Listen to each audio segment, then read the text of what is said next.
சீரியல்களின் full எபிசோடுகளை Sun டிவியில் ஒளிபரப்பான உடனே எக்ஸ்க்ளூசிவாக சன் நெக்ஸ்டில் மட்டும் ஃப்ரீயா பாருங்கள். நான் மயக்கம் போட்டதுக்கு காரணம் அவர்தான். என்ன கடவுள் மாதிரி வந்து காப்பாத்துனது நீங்க. நீங்க அவருக்கு சப்போர்ட் பண்ணாதீங்க சார். சரி ஆனந்தி, இப்ப அந்த டாபிக் நாம பேச வேண்டாம். நீ ரெஸ்டட் ஆனந்தி. ஒவ்வொரு தடவையும் உனக்கு கஷ்டம் வரும்போதெல்லாம் கடவுள் உன் பக்கத்துல என்ன கொண்டு வந்து காப்பாத்துறாருன்னு நினைச்சு சந்தோஷப்படுறதா, இல்ல உனக்கு மட்டும் இவ்வளவு பிரச்சனையை கொடுக்கறாருன்னு நினைச்சு வருத்தப்படுறதான்னு எனக்கு எதுவுமே புரியல ஆனந்தி. நீ என்ன தப்பா நினைச்சாலும் பரவாயில்ல, உனக்கு எப்ப பிரச்சனை வந்தாலும் நான் உன் கூடவே இருப்பேன் ஆனந்தி. நான் உனக்காகவே வாழ்றேன். ரொம்ப நன்றி சார். எதுக்கு? உங்களுக்கு இருக்கிற வேலைக்கு நடுவுல எனக்காக இம்புட்டு தூரம் வந்திருக்கீங்களே. கடவுள் மாதிரி சார் நீங்க எனக்கு. ஹேய் ஆனந்தி, என்ன அது பெரிய வார்த்தைலாம் பேசிக்கிட்டு? ஏன் உயிருக்கு ஒரு ஆபத்துன்னு வரும்போது நீ கடவுள் மாதிரி ரத்தம் கொடுத்து என்ன காப்பாத்தலையா? அதுக்கு முன்னாடி இதெல்லாம் ஒண்ணும் இல்ல. ஏன் ஆனந்தி, ஒரு விஷயத்த கவனிச்சியா? ஒவ்வொரு தடவையும் நம்ம ரெண்டு பேருக்கும் ஆபத்து வரும்போதெல்லாம் அந்த கடவுள் நம்ம ரெண்டு பேரையும் ஒருத்தருக்கு ஒருத்தர் ஹெல்ப் பண்ண வச்சுக்கிட்டே இருக்காரு. கவனிச்சியா? ஆமா சார். அதுக்கு என்ன காரணம் தெரியுமா ஆனந்தி? எல்லாத்துக்கும் விதிதான் சார் காரணம். யா, அப்படி கூட சொல்லலாம். பட் அதுக்கு இன்னொரு பேர் இருக்கு. அப்படியா? என்ன பேரு? அதுக்கு பேரு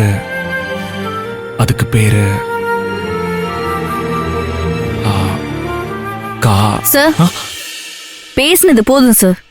அவங்களுக்கு ட்ரிப்ஸ் ஏறிட்டு இருக்கு சார். அவங்கள டிஸ்டர்ப் பண்ணாதீங்க. அவங்க கொஞ்சம் ரெஸ்ட் எடுக்கட்டும். நீங்க கொஞ்சம் வெளியில வெயிட் பண்ணுங்க. ஷோ.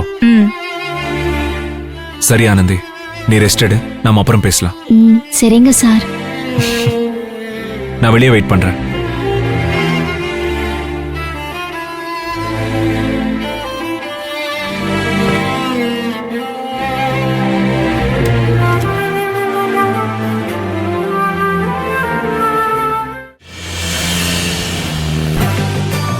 என்ன மாயா, ஹைபைட் கில்லர் டார்கெட் வச்சா மிஸ் ஆகாது அது இதுன்னு உன்னை பத்தி பெருசா பில்டப்லாம் கொடுத்தாங்க.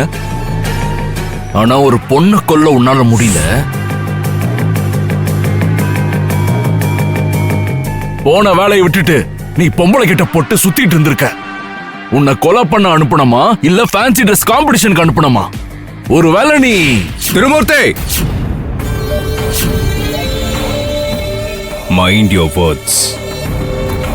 இந்த மர்டரை ஏன் ஸ்டைல விட்டிருந்தா அந்த ஆனந்தி கதையை ஸ்பாட்லயே முடிச்சிருப்பேன். ஆனா உன் தம்பிதான் மர்டர் மாதிரி தெரியக்கூடாது, க்ளூஸ் இல்லாம பண்ணணும், முகம் காட்டக்கூடாதுன்னு ஏகப்பட்ட கண்டிஷன்ஸ் போட்டான். பத்தாததுக்கு நிழல் மாதிரி ஒருத்தன் அந்த பொண்ணை காப்பாத்திக்கிட்டே இருக்கான். என்ன பண்ண சொல்ற? சும்மா காரணம் சொல்லாத மாயா. கண்டிஷன்ஸ் இல்லாத வேலை எங்க இருக்கு? கட்டத்துக்குள்ள ஆடி ஜெயிக்கிறவன் தான் சரியான ஆட்டக்காரன்.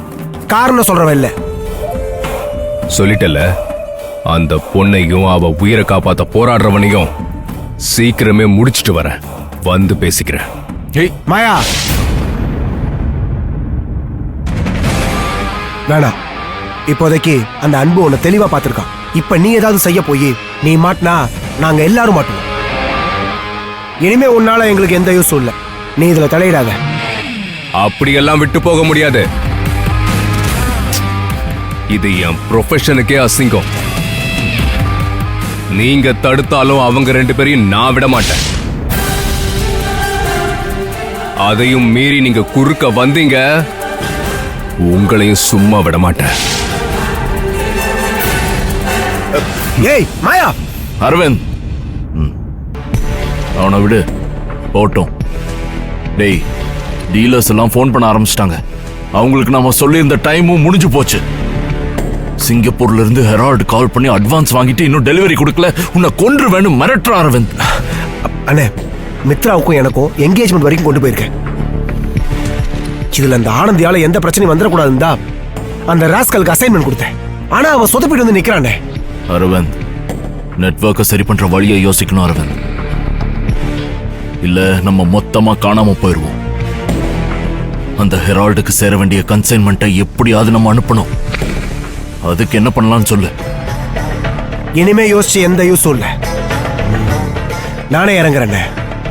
தில்லராஜன் குரூப் ஆஃப் கம்பெனி மூலமா களத்துல இறங்கி அந்த கன்சைன்மெண்ட்டை அனுப்புறேன்.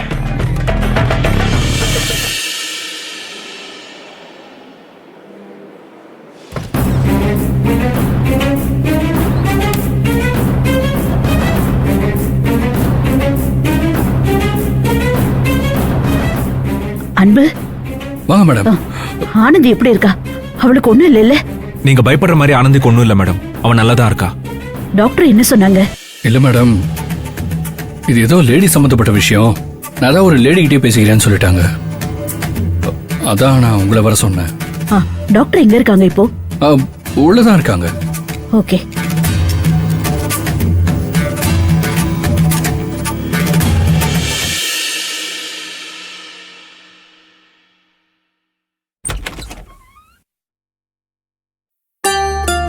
Excuse me doctor. வாங்க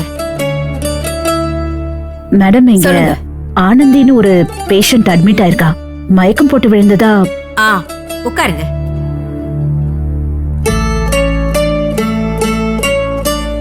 நீங்க ஆனந்திக்கு என்ன வேணும்? நான் ஆனந்தி தங்கி இருக்கிற ஹாஸ்டலோட warden doctor. Oh, anything serious doctor? Not like that. But நான் உங்ககிட்ட ஒரு கேள்வி கேட்டா பதில் சொல்ல முடியுமா? கேளுங்க டாக்டர். அந்த பொண்ணு ஆனந்தி எப்படி?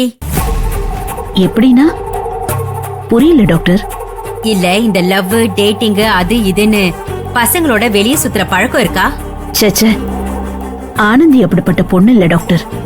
அவ கிராமத்துல இருந்து வந்த பொண்ணு, ரொம்ப நல்லவ. ஏன் இப்படி கேக்குறீங்க? அவங்களோட சிம்டம்ஸ் எல்லாம் பார்த்தா கொஞ்சம் இர்ரெகுலரா இருக்கு. புதுசா கல்யாணமான பொண்ணுங்களுக்கு சில நேரத்துல எந்த மாதிரி காம்ப்ளிகேஷன்ஸ் எல்லாம் வருமோ அந்த மாதிரி தோணுது. அதனாலதான் அவங்களோட பேக்ரவுண்ட் என்னன்னு தெரிஞ்சுக்கலான்னு கேட்டேன். இல்ல டாக்டர், அப்படிலாம் எதுவும் இல்ல. நேத்து அவ கம்பெனியோட 25th சில்வர் ஜூப்ளி அந்த ஃபங்க்ஷனுக்கு போயிருந்தா. லேட்டா தான் வந்தா. சோ அதனால கூட இந்த பிரச்சனை வந்திருக்கலாம் டாக்டர். யா, சான்சஸ் இருக்கு. பட் அவங்க ரொம்ப வீக்கா இருக்காங்க. நைட் எல்லாம் இனிமே கண்முழிக்க கூடாது. ஹெல்த்தியான டயட்டா சாப்பிட சொல்லுங்க. 2 days கழிச்சு வந்தா போதும். ஸ்லோவா நார்மல் டயட்டுக்கு வரலாம். Okay doctor. இம்யூனிட்டி டெவலப்மெண்ட்டுக்கு நான் சில டேப்லெட்ஸ் எல்லாம் எழுதி கொடுக்கறேன். கூடவே விட்டமின் டேப்லெட்ஸும் எழுதி கொடுக்கறேன். அவங்கள இது எல்லாத்தையுமே 3 daysக்கு சாப்பிட சொல்லுங்க.